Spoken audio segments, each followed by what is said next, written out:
Sactown Sports Kings Insider in studio. Frankie Cartoscelli, good morning. Good morning, guys. Happy to be here in person in studio. Yeah. It's good. Yeah. What, early riser. what, All rise. Why is it, why is our early Christmas present? What's going on here? Nothing. You're just coming to meet with our leader, Joe DeRose, this morning. And sometimes I think it's nice to come in, see you guys face to face. I think it's healthy, you know? I think so. It's healthy. Wasn't healthy yesterday for the Kings in New York. That was a great transition. It was yeah, thanks, Jay. It's a good transition. What do you we've just been saying it's a stinker, which is super analysis, but I don't know what else to say. They stunk it up. Yeah, I mean, I that's what I was saying last night too. I think you said the same thing, Dave. You echoed that. It's nothing to overreact about. It's one game, and even the worst teams, I mean, the best teams in the league have a bad game here and there. And I kind of was looking at the advanced box score, thanks to NBA.com. First quarter, the Kings had 128 defensive rating, which is not good. No. But the final three quarters, they brought it down to 100, which is good. So it really was a tale of one quarter. Julius Randle had 17 points in the first quarter. The Kings really had no answer for him. And that's something that's out of the ordinary for Julius Randle, who seems to kill the Kings every time he faces them. But the only person who could slow Julius Randle down was himself. Randle.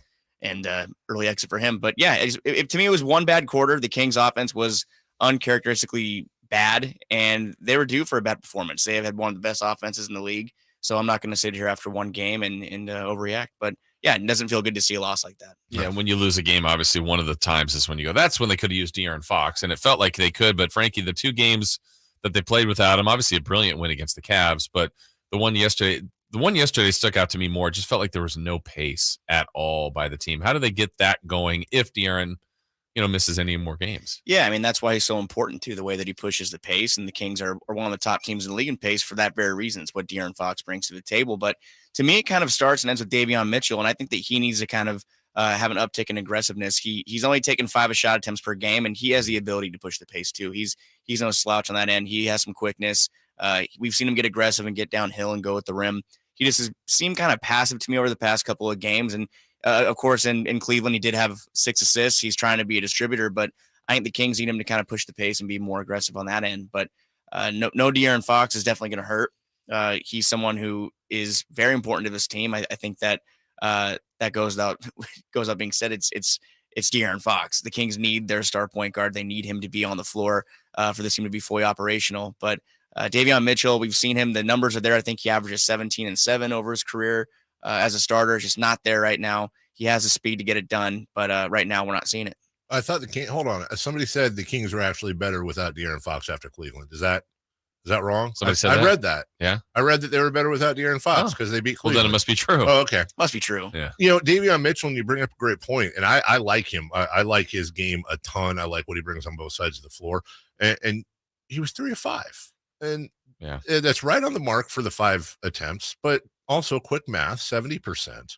So he's obviously being efficient there. If you're Mike Brown, are you just getting and he's shooting 45.6% on the year. Not great from behind the arc, but still he's able to penetrate. He has that quickness. If you're Mike Brown and the rest of that staff, are you getting on him and saying, dude, we need you to not be off night on the offensive end? Yeah, I mean, it's interesting. He's shooting a good amount less than he does when he's coming off the bench. Yeah. And in a unit that has Malik Monk, who probably should be the primary scorer on that end, but we've seen Malik Monk be a distributor as well. But Davion's taking more shot attempts off the bench, which is interesting to me. So, yeah, I mean, I'm sure he's getting some encouragement from the coaching staff. I'm sure they're looking at the past couple of games and saying, hey, Davion, you had a couple looks here. Why don't you let those fly?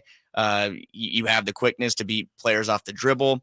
We're just not seeing it right now. And I think he is kind of trying to let guys like Sabonis, who, of course, why wouldn't you right now let Sabonis operate out of the post or whatever he wants to do? We've seen point Sabonis handle the ball and bring it down. Whatever he wants to do, Sabonis should be able to do, but that doesn't mean Davion Mitchell shouldn't be aggressive when he has the ball in his hands. And if the Kings want to get through this, however many games stretch without De'Aaron Fox, Fox could be back tomorrow. He could be back after the road trip. Who knows how long it's going to be? But as long as Fox is out, they need Davion Mitchell to do a little more on offense than what he's doing right now. How worried should we all be about Kevin Huerter shooting? I mean, he's a shooter, and we've seen shooters go through this, and I'm not going to compare Kevin Huerter to Buddy Hield, but I'll say the shooting part of Buddy Hield, we saw he was a good shooter when he was here. And Kevin Huerter said, I think on your guys' show last week, the best way to get through these kinds of deals is to shoot through it. And you can see he is shooting through it. He is not being passive. He is not being shy. He's still taking these open looks. He's not hesitating.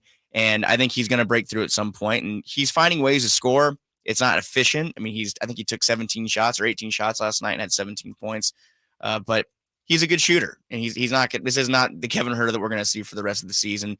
It's a rough stretch. Players have those. Nothing to overreact about. But Kevin Huerter has a track record over his career to show that he's going to work through it. Can the Sacramento Kings? I'm kind of pulling this one out of nowhere, but just from a 50,000-foot standpoint, can the Kings be a championship contender with Fox and Sabonis as max players? I think so. I think it depends on who else is around these kinds of guys, right? I mean, the Kings right now, their bench has been good. Their bench is a top 5-6 team in scoring right now, but it's those other aspects of the game that they really need. They have the scores at the bench. They need the impactful defenders. They need the shutdown guys. I think that players like, I'm not saying PJ Tucker right now at almost 40, but when you have those kind of glue guys off the bench, you can throw in like a couple of years ago with Houston, who was getting so close every year. Having guys like that depth is important. And the Kings right now, especially on the defensive end, like we saw last night with Julius Randle, I know we have the Kings of KZ Okpala on the team, but having a guy to be able to throw at a player like that and say, you need to stop those bucket getters from just getting whatever they want. Having guys that can come off the bench and be hustle guys, like you have Davion Mitchell on the bench. He's somebody I could envision on a team or an environment that could be a contender. The Kings right now obviously are not a championship contender, but they have the beginning pieces. It's just what they can do to round out the rest of the roster. Obviously, they have a long way to go, but the pieces are there. I mean, Fox and Sabonis those are all-star level players. I think the saying is you need 3 all-stars maybe to be a true championship contender. Maybe that's what Monty McNair is working on. We'll see, but you have 2. So if you need one more, you're in a good spot. A lot of teams' best players are either guards or forwards, like on the wing, on the perimeter. Tomorrow, the Kings are facing Joel Embiid. Kings play small a lot. I don't know. How do you think that's going tomorrow? I mean, Domantas Sabonis he's been a plus defender. We saw he got the chain the other night, defensive player of the game. I know that he's definitely taken a step forward on that end. We're going to see how much of a step forward that really is tomorrow. I think Embiid has had his second 50-point game of the season last night, but it intrigues me to see what else they're going to do. I don't know if it's going to be a Sabonis. You're on the floor every time Embiid gets up to check in. Sabonis is going to get up and stay with him because I don't feel comfortable throwing Chimezie Metu at Joel Embiid. I don't feel comfortable throwing Rashawn Holmes at Joel Embiid. If Alex Lem was healthy, just the fact that he has that length, maybe that could help out, but we don't know if he'll be available at this time, non-COVID illness. But I think so. It's going to be Sabonis versus Embiid. And we're going to see exactly how much he has improved defensively. I think in my mind, if you can hold Embiid to under 35, 40, you're probably in a good spot, but he's going to get what he wants. And it's going to be about shutting down those other guys.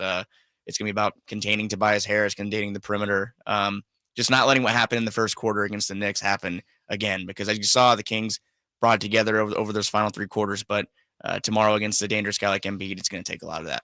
Not so much in football as Frankie Cartoscelli, our Sacramento Kings insider at Sactown Sports, joins us in studio. We're starting to get, as we get in the middle of December, trade deadline's a couple months away still, but we're about halfway there. I would be incredibly shocked. I think the Kings and ownership, they're pushing for the playoffs. We know that's kind of the narrative there. It would very much shock me if this trade deadline rolled around and the front office didn't make a move for another big. And whether that's they've long flirted with, I'm not suggesting, but they've long flirted with a guy like John Collins. You hear rumors that Bobo might be available. But when you look at, in order to give, you got to get. Do you see, if they do something like that, the most likely scenario, I'm sorry, would be that it's more of a taking on salary as much as it is giving up talent?